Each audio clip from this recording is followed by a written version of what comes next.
My name is Dan, and I'm here to talk about building UIs in Unison. A lot of what I work with on a day-to-day basis is more in the realm of tooling and libraries to enable developers, but my own knee-jerk reaction just about any time I have a new system or library or language in front of me is to say, well, okay, what can I build with this that I can immediately get out in front of people? And so this is a topic that's near and dear to my heart. And before I dive in any further than that, I do feel like I should kind of define my terms because UIs in Unison is a pretty sweeping statement. So let's dig in on that, and then we can actually get to the code. When I say UIs, there is kind of a silent G there. CLIs are great. I love working with a good TUI. They're great when you're a technical user operating in kind of a technical context. But a lot of the time, about getting something in front of users, what we really mean is a graphical interface, something that you can point and click at or work with your keyboard or see things. And secondarily, UIs are interactive, or maybe I could equally say stateful. And what I mean by that is it's not necessarily interesting for our purposes here to say that a UI is just putting some content on the screen in front of a user that's static. You want it to be something that's changing over time that they can interact with, that can be a two-way street between the user and the application. And then the second part of this is the in unison part. And you can easily just go stand up some kind of JSON API in cloud today and then put a mobile application or some kind of rich JavaScript front end in front of that. And you can say you've built a UI that's powered by Unison, but arguably it wasn't really written in Unison, not the UI part at least. And so what I mean when I say that here is that both the visuals and the behavior of your application are actually defined in Unison code. And that leaves us with kind of an interesting constraint here, because as the language stands today, there is no FFI, short of going and forking the compiler and kind of adding your own built-ins. And so what that means is we're not going to have just bindings to GTK or UIKit or something like that. And so any kind of UI that we build with Unison is going to involve some sort of secondary process. And you can imagine going and writing something in Python or JavaScript or whatever that basically connects to your Unison process and then takes orders about what it should show and how it should show it and what it should do when things are clicked or touched or whatever. But it turns out, as an industry, we've invested the better part of several decades now in building something that is exactly that, and that's a web browser. And so all of that is kind of a long-winded way of saying what I'm talking about here is largely building web UIs in Unison. And that doesn't necessarily mean literally in a browser. There are great tools like Electron and Tauri that let you wrap these things up in what feels much more like a native application. But at the end of the day, you're operating in an HTML JavaScript kind of context. So what does that look like? We've seen it already a little bit, and I'm going to kind of start at bare bones and then hopefully motivate working up different tiers of complexity as we talk about this. So to begin with, if we really just want to put a little bit of HTML out in the world, I should say I have a bunch of slides that look roughly like this. There's some code on the left. There might be much more code on this. I apologize for that. And then a canvas on the right. And you're just going to have to take my word that the thing on the right is powered by the code on the left. All of this code is available on Unison Share. I can post a link in Discord after the talk, so you can check my work if you want to. But for now, just take me at my word that that's what's going on here. So on the left here, we're using Unison Cloud. We've got the wonderful routes library. Very simple, 3 lines. If the user visits hello/text, we are going to respond with a header and some text, send it back as HTML. That's all right, but I've already kind of reneged on both of the things I said were important here. I said, 1, that I wanted to write in Unison, and 2, that I wanted it to be interactive. And certainly our boilerplate here is Unison, but the actual UI, the HTML such as it is not. It's a string. And people who are attracted to languages like Unison tend not to like them because they can write kind of whatever characters they want and then find out that they had a typo at runtime. We're not really getting anything out of the Unison side of the equation on this. And then also, this is just static content. It's not doing anything. It's not fun. And we'll solve both of these. Let's start with the first one. Let's make this be actually Unison. You might be forgiven for not even noticing that I've changed the slide. It looks almost exactly the same as it did. The only thing that's different here is that this isn't a string anymore. What we've done is we've pulled Simon's wonderful HTML library, which will look very familiar if you were watching Tavish's talk earlier, or if you've ever worked with Elm before. And we're using that to produce exactly the same string that we did before, but we're doing it in a little bit more principled of a way. We are using functions that make sure that we're putting our text nodes in the right place. We're not typoing the name of an element or an attribute. And then we're serializing that to a string at the end. And something I do want to call out here is like the code got longer and more complicated when I did this. And this is going to be a recurring theme over and over with just about everything I'm talking about here. All of this is kind of existing on a spectrum of complexity, and you've got to basically gauge for yourself when is it worth it to pull in a library or a new set of tools to solve a problem that you've got. If we were really just serializing a single header before, that probably was okay the way it was. It's just a string. It's not the kind of thing that's really going to cause a problem. But as your document gets bigger and bigger, it gets harder and harder to find your typos. It gets harder and harder to figure out like, oh, how many layers nested was this in that I needed? Like, oops, I got to close another tag. And so as your project grows in complexity, the overhead of pulling in this extra library and having to wrap your head around that work becomes worth it. But like I said, that was only one of our problems. Secondarily, this is still static content. And to move to something more interesting than that, let's shift our example over to what I kind of think of as the hello world of interactive applications. And that's the counter. It's not very exciting. It's a button. I click it, and the number goes up. Every time I click it, the number gets one bigger. And we didn't need to introduce any new tools to do this. This is actually totally doable just with vanilla HTML. What we've got is a form, and that we're telling it, hey, we want to post some data. It's going to go to a particular path. This whole thing is wrapped in a function that takes a path and whatever our current count is. And we'll talk about where those come from in a second. But we wrap this thing in a form. We say we've got a submit button. That's what you're looking at on the screen here. And we just populate the text on that based on our current count. And then we have an input element. And normally when you think about a form in HTML, what you're dealing with is, okay, there's radio buttons and checkboxes and text fields that the user can type in. But maybe underappreciated thing from way back in the day is you can have hidden inputs. And the idea is that you pre-populate that with whatever system generated your HTML in the first place. And that kind of carries along whatever extra state you've got as baggage.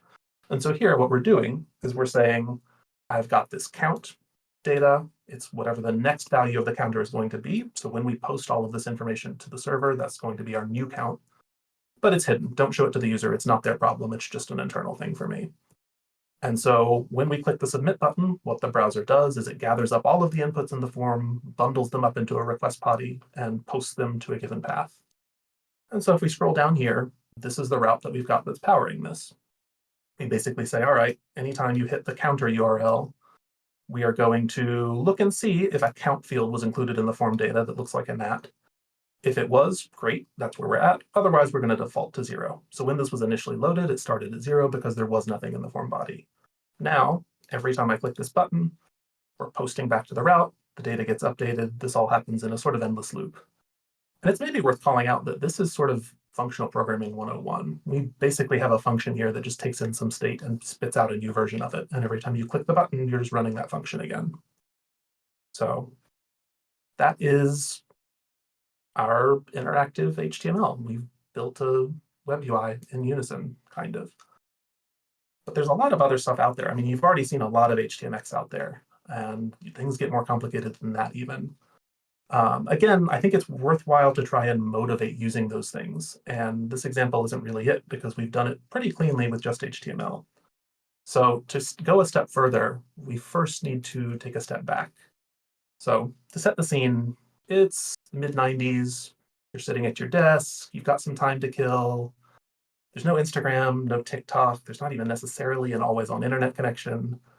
So instead, you reach for any of a handful of apps that came with your computer. People have different tastes. A lot of folks like Air. My personal preference was always Minesweeper.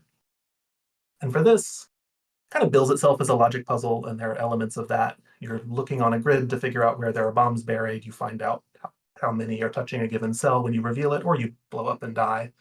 And kind of what makes it both fun and frustrating is that there is a little bit of random chance to do some amount of guessing to be able to do this. So it'll keep you coming back. You blow up, you get frustrated, you start all over again.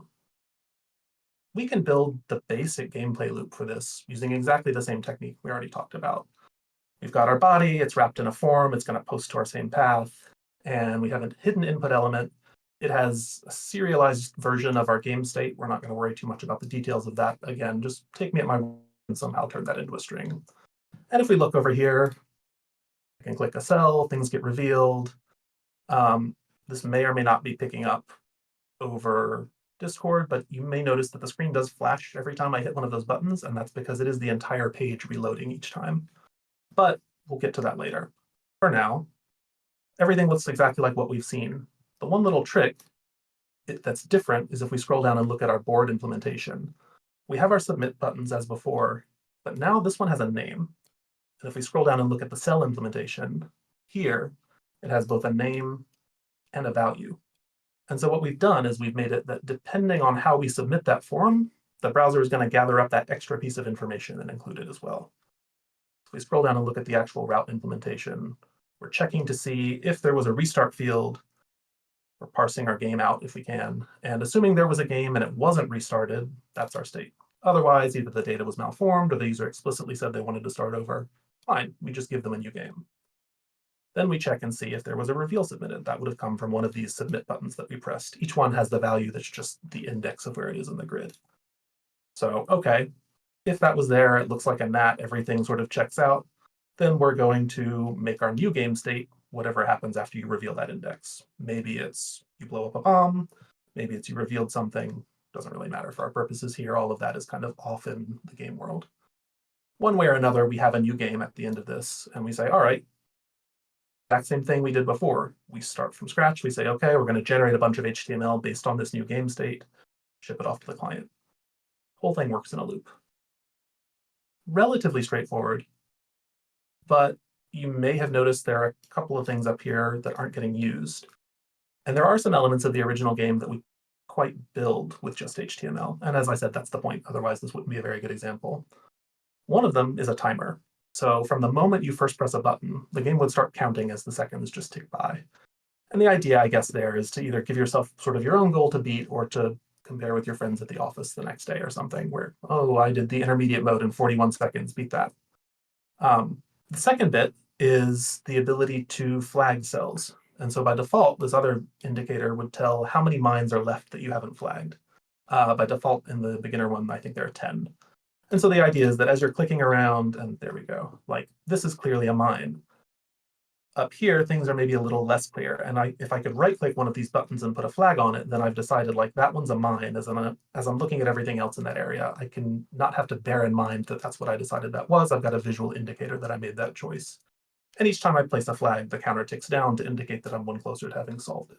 The way you win this is by having revealed every cell that's not a mine. So everything that's left is a bomb. And we can't do either one of those things with vanilla HTML. The timer, the issue there is that we want to refresh, but we don't want to do it in response to user input. We can't make that a form submission. We want to just update that once per second. And there actually is an HTTP header we could use for that. But as I mentioned, the screen is already flashing every time you press a button. If we told the browser to just reload the page once per second, then that means you're getting a flash every second. And that's not a great user experience. It also means if you're trying to click one of the cells right as the refresh happens, that might just get sort of dropped. So we can't really solve that problem in HTML. And then the thing with the flags is that the way you place one is by right-clicking, and that's not a thing as far as HTML forms are concerned. That's something that only the browser is really aware of. So like if I right-click here, I just get a context menu, and that's not really helping anyone. That's not submitting a form. So this is where we enter something like HTMX onto the scene. The whole point of HTMX is that, okay, HTML has these basic capabilities, but why do only forms get to have all the fun? Why do we have to replace everything on the screen when only one little div changed? And so Tavish already talked through some of this, but this is great. This is a perfect fit for us to be able to kind of layer on to what we've already built, the ability to have this interactivity. And so if we look here, I'm going to scroll past a little bit, but we can start by saying like, okay, here we have our new game button. Before that was just a submit button. Now it's got this hx post attribute on it. When I click it, it's going to post to the new game endpoint, which we've added. And we've got this select out of bounds. And what we're saying is, yes, this is the button that I'm clicking on, but actually I want to replace everything under the board ID when the response comes in. And we can scroll down and look at our new game route, and it does exactly that. So we say, if we're hitting /new game, then re-render the board with fresh game state. Relatively straightforward. Timer is a little more interesting, but it's the same basic idea. So here, instead of triggering on an event, we're saying every 1 second, we want to just refresh this. And that's one of the things that HTMX gives you, is the ability to do that, to trigger off of something other than explicit user input. And here, instead of doing a post, we're doing a get, and we're sending just whatever the moment that the user did their first input, we track that, we send it, and then we just count up from there. That's if we've been asked to poll. If poll is false, then we don't set any of those attributes. And that's basically how we manage our timer state here, is we say, if the game is over and the timer's not timing, then the DOM just looks different. We don't add any of those attributes, so nothing happens. Finally, and here's our timer route, which again works basically the same way you'd expect. It just recalls the timer function, which will count the time since now. Finally, we have our cell actions, and this is where things get a little bit thorny with HTMX, at least with the level of expertise that I've got with it, which is admittedly not high. But we want to be able to do two things. We want to be able to either click a cell or right-click a cell. And based on which one of those things we've done, we want to take a different action. And that's not something you can trivially do just by sticking an action on like the surrounding element that has all the cells in it or anything like that. And we also don't really want to repeat all of the serialization of our game state on every single one of these buttons. There's 100 buttons there that, I mean, it'll work, but it's a little bit slow. So what we can do instead is essentially invent two extra divs. They're not really part of the UI. They don't have any content in them. They're not visible to the user. They just exist to be anchor points for our behavior. One of these is going to say, anytime something with the class cell on it is clicked, I want you to trigger my behavior. The other one is going to say, anytime the context menu from something with class cell is triggered, I want you to trigger my behavior. Context menu, for historical reasons, is the event that gets triggered when you right-click on a button, or anything else for that matter in HTML. Each of these are using the same out-of-bounds selection to replace the whole board when they render. One goes to the reveal path, one goes to the flag path, and they're using this hxvals attribute to include some extra data in there. And this is the one case where I'm cheating slightly. I said I didn't want to write any JavaScript. I said everything needed to be Unison. However, when you right-click in HTML, that is going to show a context menu. And the only way to make that not happen is to synchronously, when the event is triggered, call this prevent default method. And so because that's not something you can just do in HTMX without like installing an extra extension, there are lots of ways for third parties to extend this, or by just writing JavaScript ourselves outside of the bands of using our HTMX attributes here. We're cheating and basically just like weaseling that into our definition of how we build the data that gets sent. So in addition to the value from the cell that was clicked, we're also including the start time and the serialized game, both of which are not that interesting compared to what we're doing here. And that's basically it. Here's our flag route. It's going to look very similar to what we were doing before. We're parsing out the game. We're parsing out what cell was clicked. We're checking to see if we have a start time, because when we're updating the board, we are replacing all of that content. So we need to make sure that we're actually providing that to the UI as we re-render. And then assuming everything was actually valid, we toggle the flag on that cell in the game, and we re-render from start. And as you can see, I can click around. Our timer started timing. I can right-click to flag things that look bad. I might have messed up. I wasn't really paying very close attention. There's a mine. We lost. But that's the gist. The thing about this, and I did choose Minesweeper for this reason, is that this starts to straddle the line of that level of complexity I was talking about before. HTMX clearly solves our problem. We just built something with this. But we do have a little bit of spooky action at a distance that we're having to deal with here. We've got these out-of-band divs that are managing the actual interactions that we're taking on the board. And the way we deal with the timer is basically by saying, okay, when the timer should be running, we print out a version of that HTML that has the polling attribute on it. And when it's time to stop, the UI is a different element. And that's fine. it works, but it does kind of fundamentally bind up the state and behaviors of our application structure of the UI. And if you look at a lot of the sort of heavier client-rich JavaScript frameworks that have happened in the last, call it a decade, I think this trend has sort of come into place, they try to flip that on its head. Rather than trying to derive the state and behaviors of your application from the structure of the DOM, they say this should really work the other way around. You want some kind of core domain model for what your app is doing, and you want the UI to be an effect of that, to be something that comes out of it. And so the last technique I want to talk about here is basically an adaptation of that idea back to Unison. And so here on the left, just as a reminder, this is what our original counter button looked like. And this isn't really an apples to apples comparison because so much of this is just the boilerplate for serializing state back and forth. But it does give you the idea of what something like this is getting out of your way. So here in TV, which is the name of this library, it's very much state focused. So here we're saying our state, our count, it starts as 0. And now this function may run any number of times, and external to how we deal with it, that's going to be maintained across calls to this function. If you've worked with React, or for that matter, Svelte or any number of other things, this is going to look very familiar. It's not literally the same model, but it's close enough that as a mental model, you can understand this code using it pretty easily. And so what we say here is like, that's our state. This is our counter button. And once we know what our count is, we're going to emit a button. We're going to attach a handler for when it's clicked. When that happens, we're going to update our count and take it from whatever value it had before to that +1. I also could have just used increment here. And then we're going to print clicks and our text. And this accomplishes the exact same thing as all this code on the left. The trade-off, because as I said, this is always all about trade-offs, is that the complexity here is now your server is maintaining all of your UI state. And in some cases, that's what you want. You want persistent, durable state that lives on. Sometimes you don't. It's a little bit silly, potentially, to have the server keeping track of things like, is this accordion expanded? That state needs to live somewhere. By the time we're pushing pixels to the screen, we need to know what we're drawing. But that's not necessarily something that your server should care about. And we are going to come back and talk about that more later. For now, though, the goal of TV is to abstract that as much as possible and to make your UI, in this case, literally a side effect of your state. And so that's exactly what this renderability is. And there's a lot more I could say about that, but for the sake of time, I'm not going to. So this is what our counter button looks like. Let's explore briefly what Minesweeper looks like.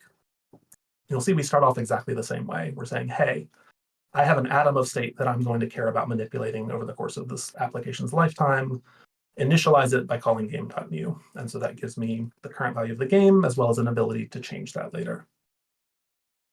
Immediately further down, I have this called a use timer based on the state of the game. State here, probably should have picked a different term for the sake of this talk, but it's whether the game is unstarted, in progress, won, or lost. It's basically what decides what the little emoji up here looks like.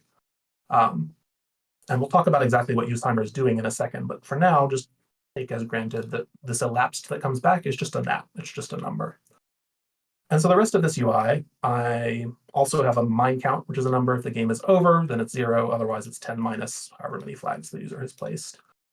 This LCD function is what's rendering these things in the corner. It just takes a number. Unlike what we were doing with HTMX and similarly with HTML, the logic for displaying this has no knowledge or interest in how we're figuring out what should go there. It just takes a number. And if that number changes, the system understands that that means, oh, this function needs to be recalled, and we'll see what happens. So if we look at this actual use timer here, it's composed of 2 different pieces. And again, this should look very familiar to anyone who's worked with React. And you can feel how you feel about whether this makes sense or is a brain-bending way to think about things, but it works. So we have a core piece of state, which is 0. The other thing we have, which we haven't seen until now, is an effect. And essentially, this is a function that's going to rerun anytime any of the state it closes over changes.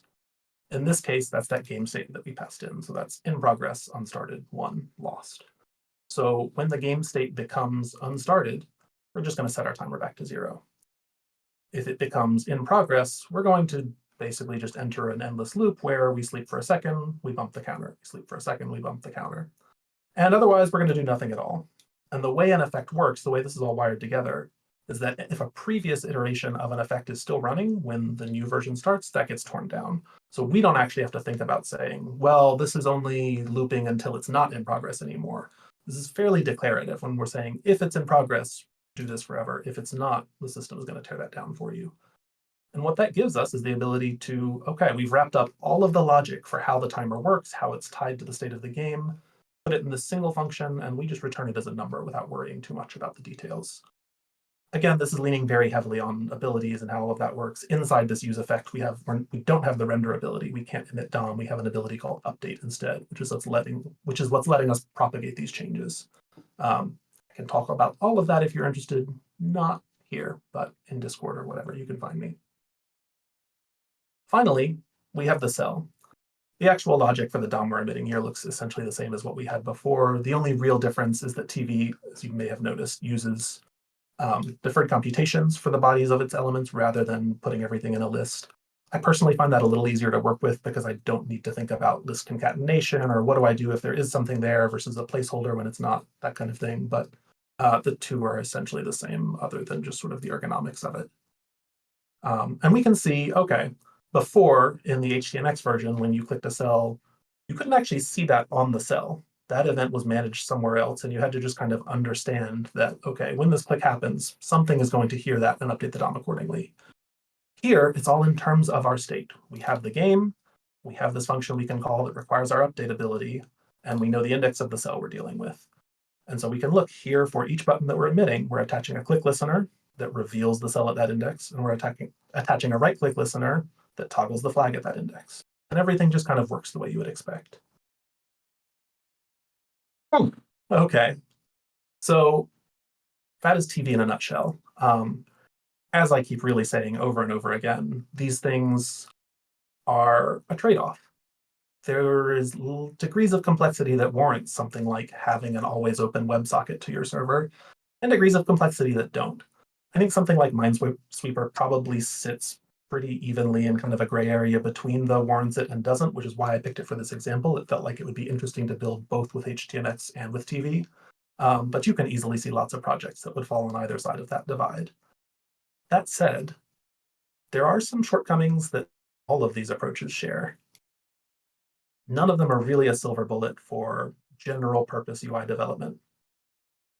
Key piece is that all of these approaches require a round trip to the server for every user interaction. And if you're building something in Towery and the server is just another process on the same box sitting right there, that's probably not a big deal. Maybe not your preference, but it's fine. But if I'm in a coffee shop on crappy coffee shop Wi-Fi communicating with a server that's 2,000 miles away, I may feel that delay. That's going to get up there in potentially the hundreds or, in a bad case, worse number of milliseconds.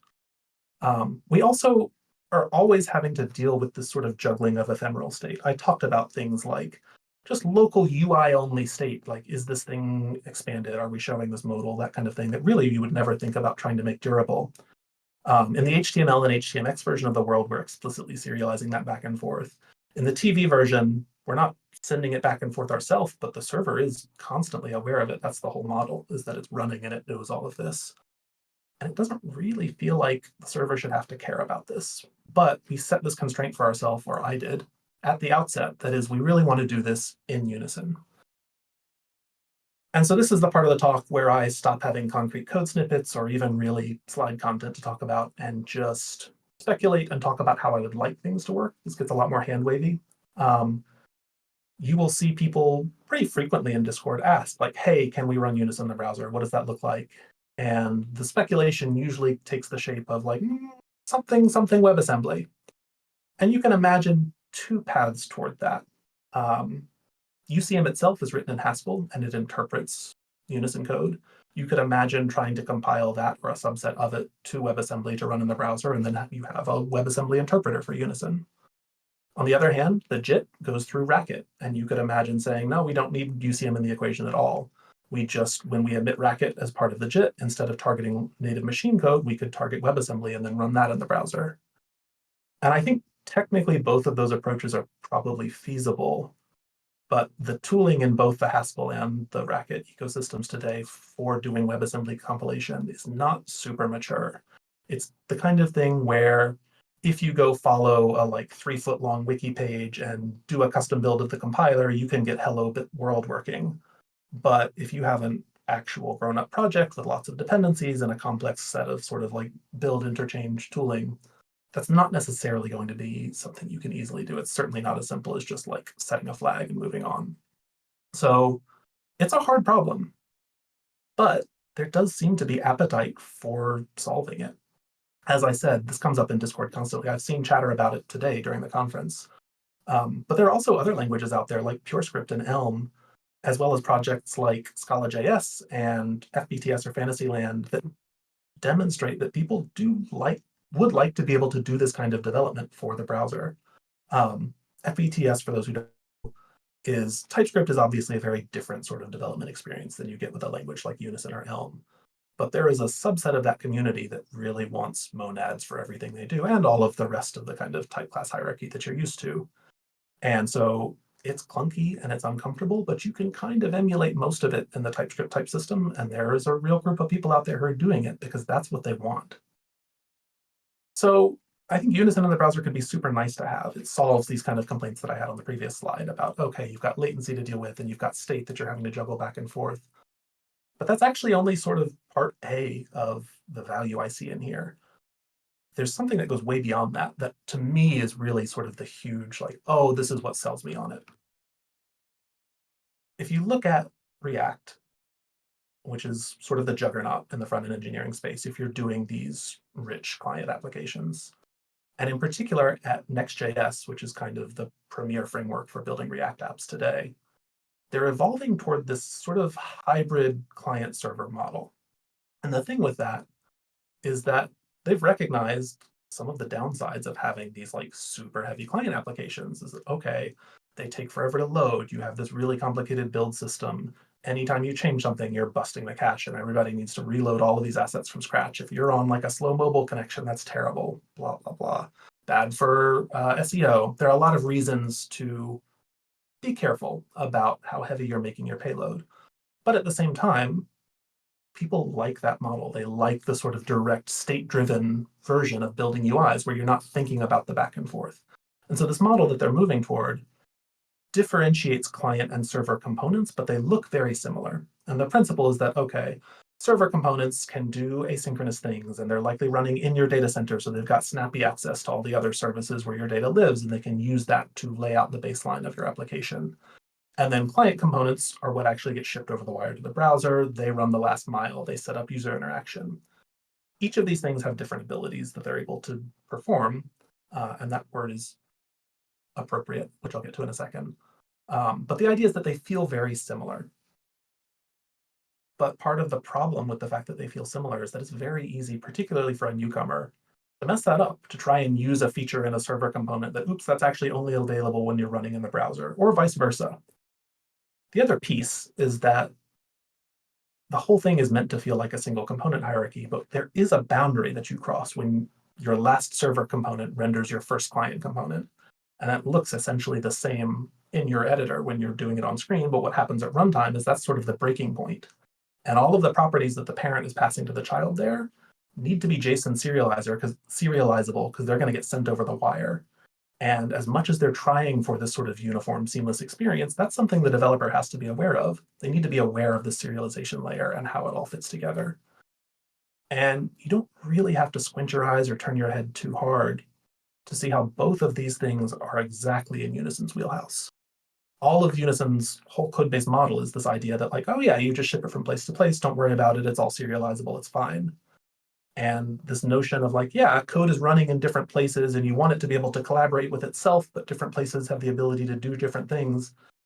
Pretty much exactly the model that Unison Cloud is already built on, this notion that like abilities live in different places. And it's correct that you should want to compute different things in different ways, depending on what your needs are. And so the thing that really, really excites me is this idea that you could get that best of both worlds model where you're building your Unison application. The whole thing is Unison. And it all just kind of works. That's painting a very rosy picture, but it's something that I'm really excited about. And if it's something you're also excited about, I'd love to chat about it more. That is it for me, I think. I'm hopefully not over time.